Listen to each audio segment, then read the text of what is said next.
Hello coucou, une petite vidéo, je fais mon cinéma pour parler cinéma, puisqu'entre deux, j'ai quand même réussi à aller voir un film japonais qui s'appelle Sous le ciel de Kyoto, un film qui a été réalisé par une jeune femme qui s'appelle, comment elle s'appelle cette jeune femme? Bon, je mettrai le nom en annexe ainsi que celui des acteurs. Alors je vous résume très vite fait l'histoire. Donc ça se passe à Kyoto, où un jeune homme qui s'appelle Toru va à l'université et il a aussi un petit boulot dans une petite société de bains-douches où il travaille. Il a une copine d'ailleurs, une collègue de travail avec qui il s'entend bien. Et à l'université, il va découvrir, il va faire la connaissance d'une jeune femme et il va être complètement en amour devant cette jeune femme. Alors, lui, c'est un jeune homme un petit peu particulier, il est un petit peu réservé quand même. Et elle est spéciale aussi. Mais tous les deux, bah, ça matche bien, hein, comme on dit, ça matche bien. Donc, bah, ils entretiennent une relation sympathique, et puis du jour au lendemain, il disparaît. Alors, il se pose des questions, et on va découvrir, au long du film, qu'est-ce qui s'est passé. Je ne vous raconte pas la fin. Qu'est-ce que j'ai pensé de ce film? Eh ben, franchement, là, j'ai été ravi de voir ce film.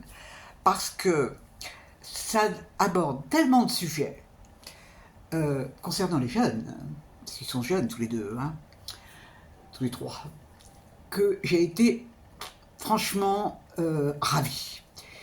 Ça aborde déjà le fait que certains jeunes soient introvertis, qu'ils n'aient pas forcément d'amis, qu'ils aient un mal fou à se lier avec d'autres. Ça aborde aussi les sujets de la culpabilité par rapport à leur relation avec leur famille, leurs grands-parents. Ça aborde aussi le sujet de l'amitié et le sujet de l'amour.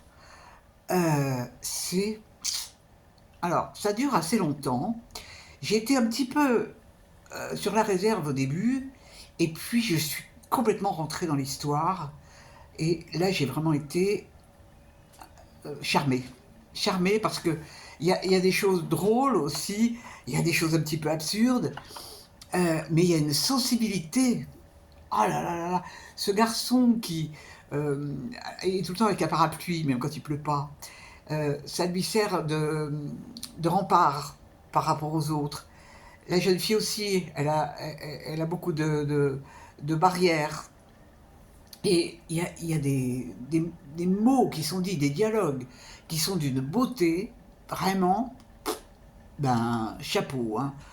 Vraiment, et la fin est magnifique, la fin est magnifique. Alors, vraiment, j'ai beaucoup apprécié ce film.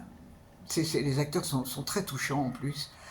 Et j'ai lu quelques critiques scandaleuses, vraiment, c'est scandaleux. Considérer ça comme des bluettes enfantines, alors que ça dit tellement de choses profondes sur la jeunesse, sur le malaise de la jeunesse. C'est incroyable.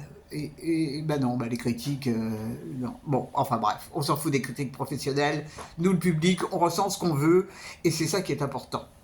Voilà, voilà. Bon, bah demain, il n'y aura pas de cinéma. Aujourd'hui, c'était pas prévu. J'ai eu une opportunité entre deux. Demain, il n'y aura pas de cinéma, mais enfin, du moins en salle. Donc, bah, j'espère que vous êtes tous en pleine forme. Peut-être avez-vous vu Sous le ciel de Kyoto. Si vous l'avez vu et que vous avez aimé, ben, tant mieux. Si vous ne l'avez pas aimé, ben, dommage. Mais c'est comme ça. Allez, je vous dis salut, salut, à la prochaine pour parler cinéma ou omelette au riz.